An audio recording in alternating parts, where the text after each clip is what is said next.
Hello everybody, welcome back. I hope you are all doing well.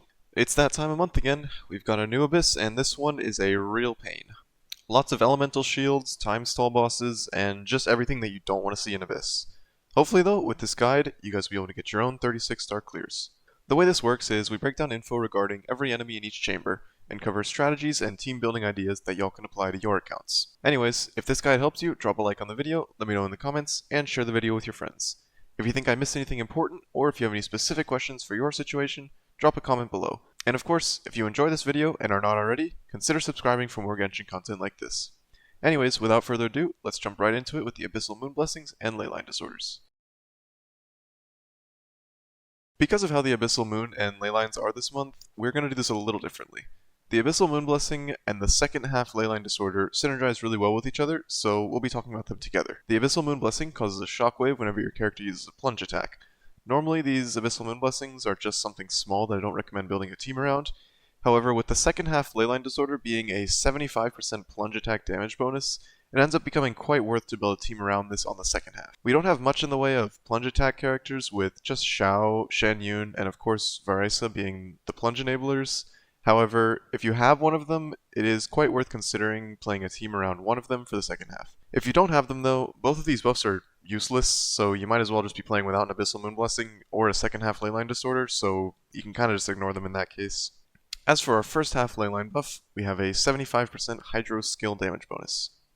There is literally one character that utilizes this. They really couldn't have made it more obvious that they were trying to get some last minute sales on her banner with this, but it's Farina. If you have Farina, this buff makes her generally more favorable to use on the first half, but with her being such an insane unit, she'll be fine on either side, and this buff can be treated as just a nice little bonus should you decide to run her on the first half. Other units with the decently hard-hitting skills like Xingqiu or Yelan will get a small damage boost from this, but in the grand scheme of things, it's pretty irrelevant.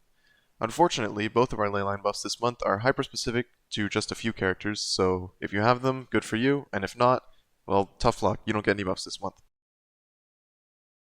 Alright, now strap yourselves in because this is going to be a long section. We have got the worst chamber of this month by far. Starting things off, we have a large Shatterstone Breacher Primus with 1 million HP, followed by 2 Abyss Lectors, 1 Pyro and 1 Electro, with 660,000 HP each, followed by a Burning Aflame Wild Manifestation with 1 million HP.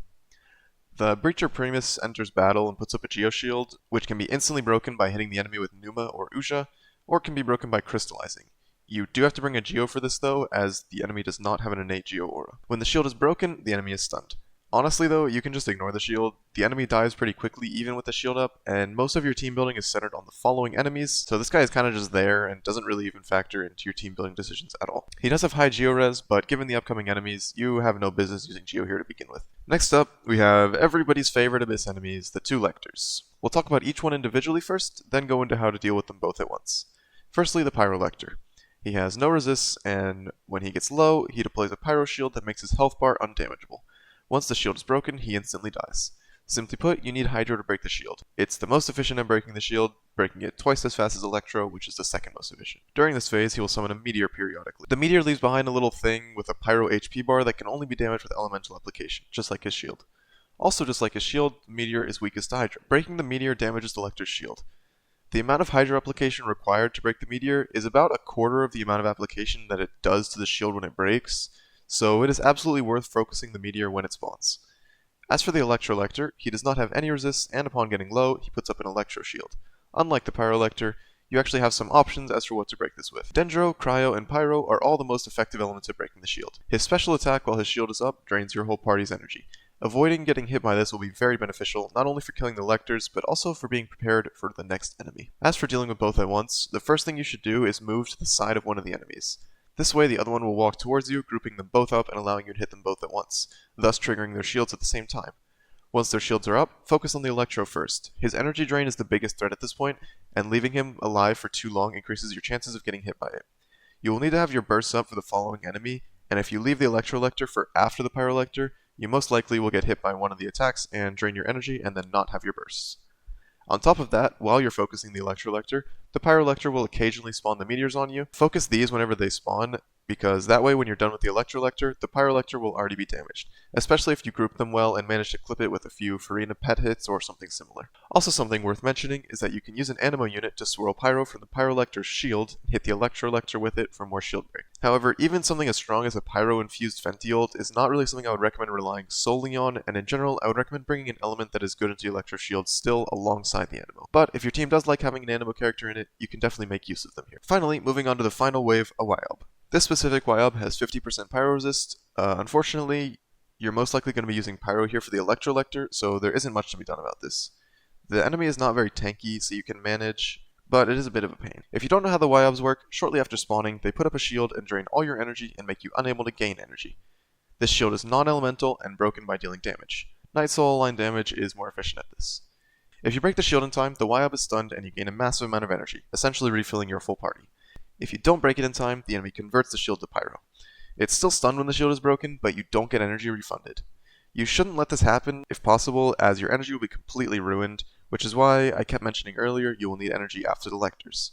In the short window after it spawns before it puts the shield up, you can dump as many bursts as possible, which will aid in breaking the shield in time. Alternatively, if you freeze the enemy, you can delay the shield from going up, or with a perfectly timed stagger, you can prevent it from putting the shield up at all.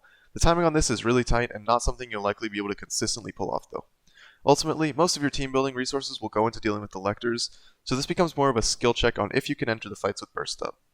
Speaking of team building, let's discuss teams on this half. I sort of already touched on it a bit during the Lector parts, but there are a few reactions that we'll be looking at for this. Firstly, a Hydro is required, no questions asked. You can go with Freeze, Vape, or Bloom, and any of its relatives. This way you have an element to deal with each of the Lectors. Freeze has the added bonus of being able to freeze lock the Wyob and prevent the shield from going up. You could also run some sort of soup, which is just a conglomeration of reactions, as the majority of the time loss in this chamber is due to the elemental checks. Think something like Chaska or Ride National. Specifically with Chaska, if you do have her, she instantly drops the Wyob shields without needing any bursts, so definitely consider using her here if possible. Okay, that was a lot, but this is by far the most complex part of this month, so if you made it through here, it only gets better. Next up, we have Chamber 1 second half. This features an Aramite Floral Ring Dancer with 700,000 HP, followed by a Jade Plume Terror Shroom with 1.9 million HP. The Aramite is one of those that summons a snake, and when you kill the snake, she takes a huge chunk of damage, gets stunned, and Dendro Res sets at negative 50%. Obviously though, she's not the main challenge here, so just kill the snake, then kill her. Once she goes down, the Jade Plume Terror Shroom spawns. It has 80% Dendro Res, so consider avoiding teams that rely on Dendro damage entirely. However, Dendro characters are not entirely bad here, as Aggravate is quite good. This is because of the Fury meter. The meter fills by 2% when hit by Electro, and 15% when hit by Quicken, Aggravate, or Spread.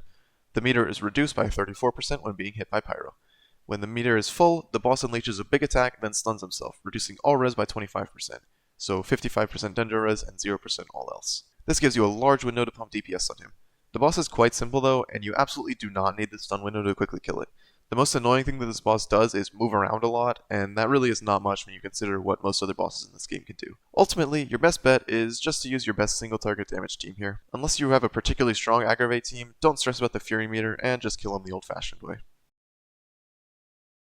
Chamber 2 first half contains a Ruin Scout with 650,000 HP, followed by a Ruin Grader with 830,000 HP, followed by a Perpetual Mechanical Array with 2.5 million HP. The first two waves are just meant to consume your time, not much to comment on there. As for the Perpetual Mechanical Array, this is a really old one, so chances are you've already dealt with it in Abyss before. But if you haven't, let's talk about it. So being a Ruin enemy, it has very high physical resist, so don't play physical teams here.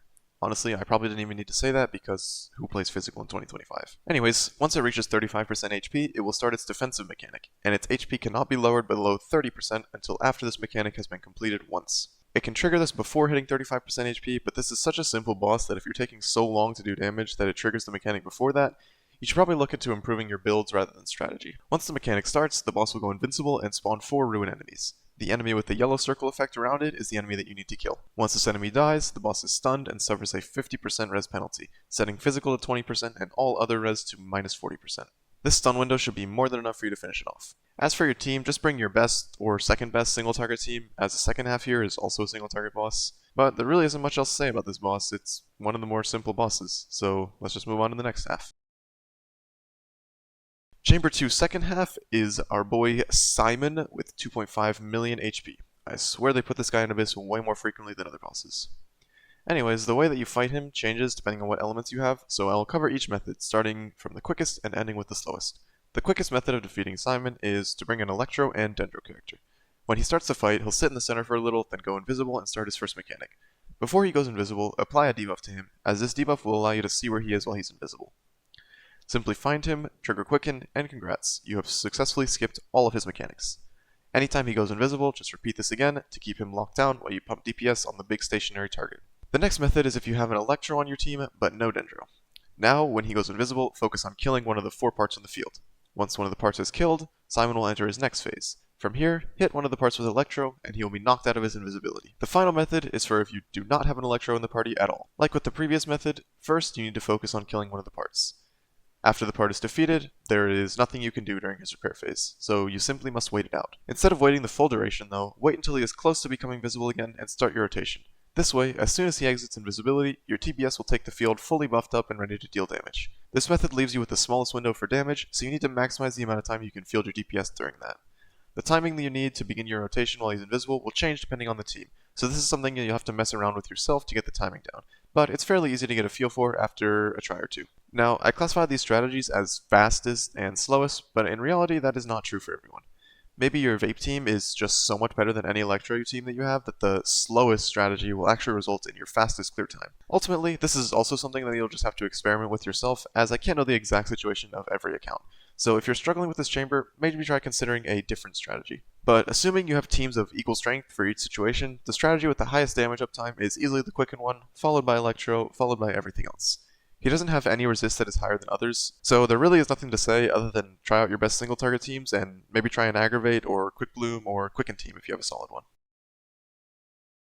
Next up, we have an Eremite Desert Clearwater with an Eremite Sunfrost with 600,000 HP each, followed by a Fluid Avatar of Lava with 1.3 million HP, followed by the Emperor of Fire and Iron with 2 million HP. The Eremites are whatever, they're just there to waste your time as usual. Same thing goes for the Avatar of Lava, though he is a bit tankier. The Emperor of Fire and Iron is the main threat in this chamber. This guy has a hefty 140% Pyro Res with shields up and 60% with shields down. Combined with a 70% Pyro Res on the Lava Avatar I just mentioned, the Pyro DPS are a big no-go here. When the boss spawns, it will have a Pyro Shield. The shield is broken fastest using Hydro, Electro taking twice as long, and Geo, Animo, and Cryo taking twice as long as Electro. When the shield is broken, the boss suffers an 80% hit to all resists and has weaker attacks for 20 seconds. After those 20 seconds, it will burrow underground and refresh its shields. The game plan with this one is to break the shield and attempt to burst the boss down before it can replace its horns. Hydro is essential here, especially if you end up letting the boss put up a second shield before you can kill it. I wish I could give more advice about this guy, but he quite simply boils down to bring a team that features a Hydro character and does not use a Pyro DPS. Finally, we have a Secret Source Automaton configuration device. This guy is up there with the Weenut and Wolflord in how much he stalls for time. He also has a disgusting 60% all-res. The only way to reduce this is to engage with his mechanic. He has a meter that ticks up as long as someone in your party is in Nightsoul state. Once the meter is full, the boss will use a laser sweep attack because, of course, it has to stall more time, and then it will spawn 2 pillars. You must get on top of these pillars and break the orbs. The characters that can easily get on top of the pillars are Albedo, Alhaitham, Chaska, Chiori, Silali, Kachina, Kazuha, Kutsing, Maoika, Ororon, Venti, Wanderer, Shao, Shalonen, Shanyun,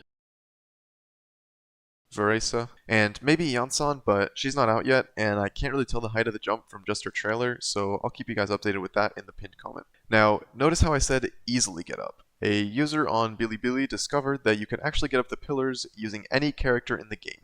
The spot you use depends on the height of the character, so check the link in the description if you want to try to use it. It takes a bit of practice to get down, and in my opinion isn't really worth the effort when there's a huge list of characters that can make the jump already, and many of them are quite good.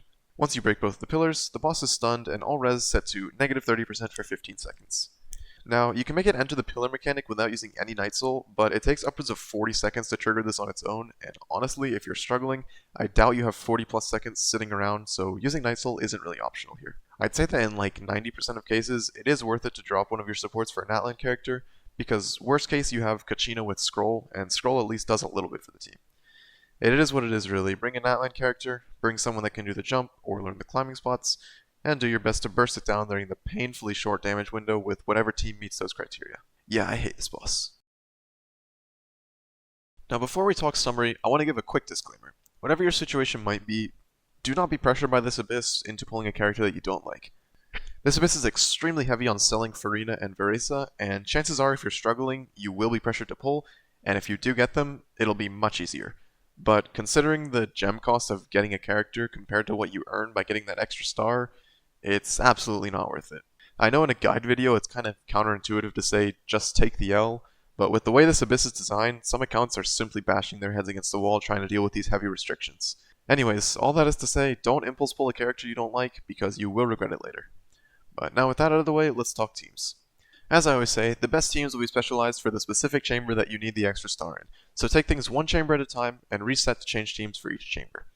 But if you don't like doing this, here's some suggestions for how you can build for each half. First half, if I didn't say it enough already, Farina is great here. If you have her, I recommend trying to fit her on this side. If you don't have her, or you need her for the second half, a Hydro character is still imperative. This can be in the form of an off-field support like Xingqiu, or an on-field DPS like Nubilet. You also need a Pyro, Dendro, or Cryo for the Electro Shield. 3 characters that I personally recommend for this are Bennett, Silali, and Charlotte, but only if you're using Farina on that one. Bennett is the king here as usual. His Ascension talent, combined with C6 if you have it, absolutely shreds the shields. Plus, he is just extremely useful in general. Silali and Charlotte are good here as they are both cryo catalysts, allowing you to field them to break the shield faster. Both also provide value to the team beyond shield break. Granted, Charlotte only provides value when you put her with Farina. One thing to note is that not every character of these elements will be useful for this. Things like Layla or Kole, while they are the right elements, lack the high application needed to break the shields. I would also highly recommend avoiding a Pyro DPS on the first half.